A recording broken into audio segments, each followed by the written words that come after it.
Ben Duckett was in the runs again as Northamptonshire took control of the LV County Championship match with Lancashire on the penultimate day at Emirates Old Trafford. The game was in the balance as the third day began, but the visitors started to get on top when James Faulkner was out in the morning's fourth over, edging a drive off Azzarullah to Alex Wakely.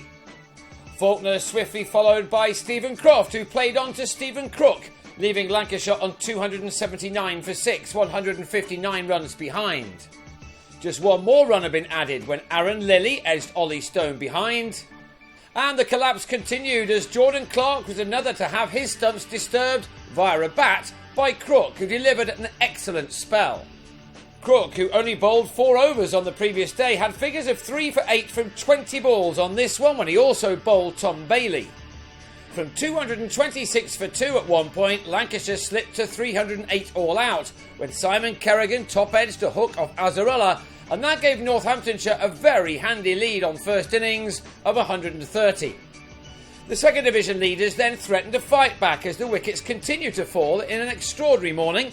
Kyle Kurtzer was taken down the leg side off Bailey in the first over of the second dig, before Wakely was bowled by Kerrigan, who'd been brought into the attack as early as the 6th over. Both batsmen had fallen in single figures, but Duckett, who made a brilliant 134 on the first day of this match, was again looking very good in partnership with Rob Keogh.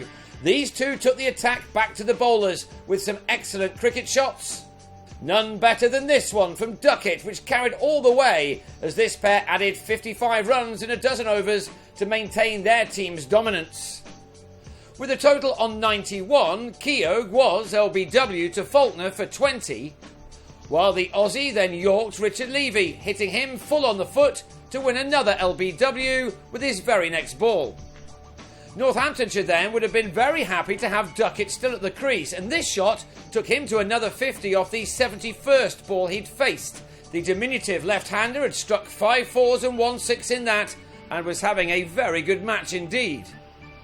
Adam Rossington celebrated for him by spanking the next 2 balls for 4s, only to then be given out caught at short leg by Croft for 15, the batsman standing his ground for a moment in disbelief before he trundled off. Duckett kept playing some delicious shots to get to 88, and a second 100 in this match looked on, until he got a shot off Lilly all wrong to lob a simple catch to Ashwell Prince at mid-off. Duckett could still be very proud of his achievements in this match though.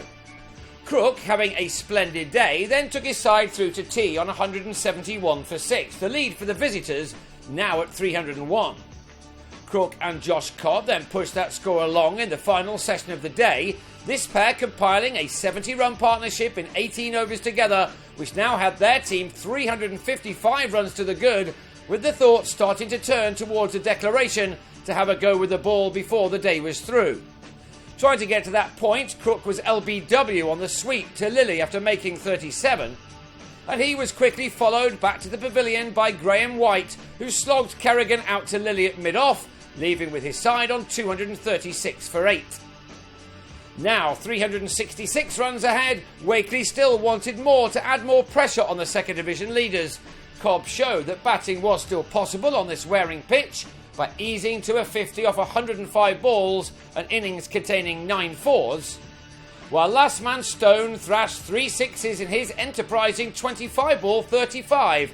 He struck 2 off successive Kerrigan deliveries, and that did allow Northamptonshire to get enough runs on the board to declare before the close. Wakely called them in when Stone edged his next ball to Paul Horton, the declaration coming with the visitors on 283 for 9. That left Lancashire a target of 414 to win for the 7th time this summer, a record chase for the county if they managed to achieve it. And they had 6 overs for their openers to survive now, something that Horton and Carl Brown did in knocking off 19 runs, leaving the hosts another 395 to find on the final day.